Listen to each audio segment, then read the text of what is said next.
Hi, thanks for joining me for this short tutorial about Universal Design for Learning.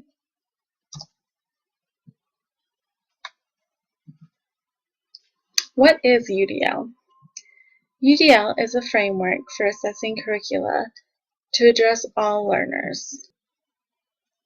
This means gifted learners and disabled learners, as well as the average learner. The main concept of the framework is that it's the curriculum that are disabled, not the learners.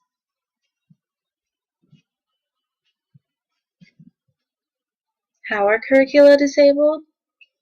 First, they're disabled in who they reach. Many are not designed for use with the diverse array of learners that are actually in classrooms today.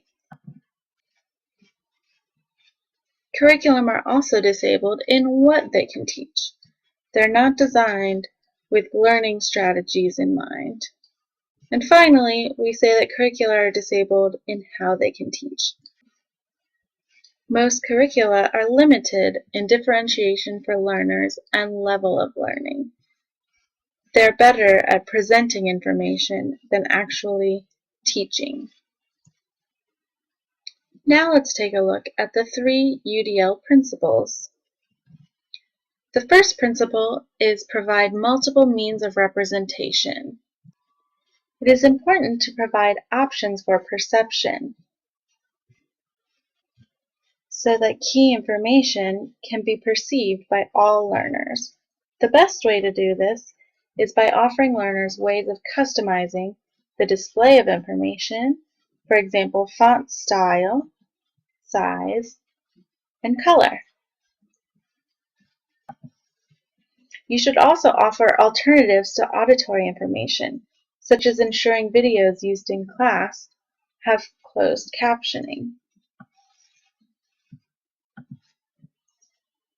and making sure learners have multiple representations of visual information too. Here, the graph has appropriate labels for what is being represented. Part B for multiple means of representation is providing options for language, mathematical expression, and symbols. This can be accomplished by providing clarification of vocabulary and symbols, for example, through a hyperlink that students can follow to get more information. You should also provide clarification of unfamiliar syntax and offer translation options. Part C is providing options for comprehensions.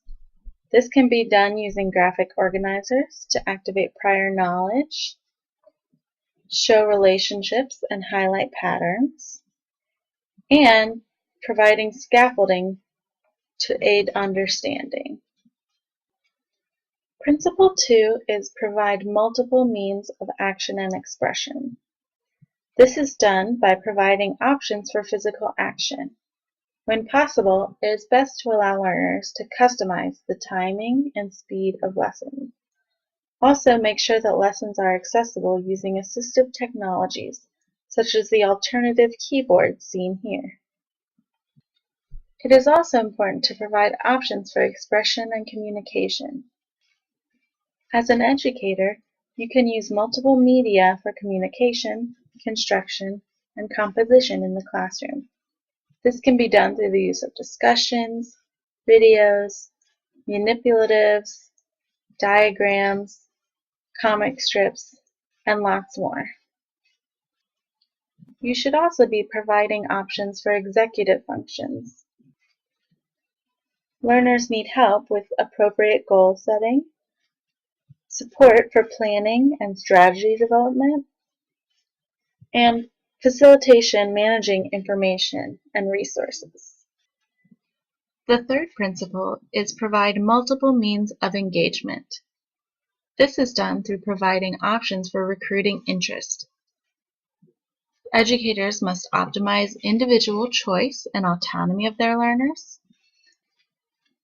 enhance relevance, value, and authenticity of materials, and minimize threats and distractions in the classroom. You should also provide multiple options for sustaining effort and persistence. You can accomplish this through heightening the salience of goals and objectives, varying your demands and resources to optimize challenge for your students, and increasing mastery-oriented feedback. It's also important to foster collaboration and community within your learners. Finally, the curriculum should provide options for self-regulation. As an educator, you should promote your learners to have expectations and beliefs that optimize motivation, facilitate personal coping skills and strategies, and develop self-assessment and reflection routines within your classroom. Thanks for stopping by today. If you need any more information about the Universal Design for Learning, go check out cast.org.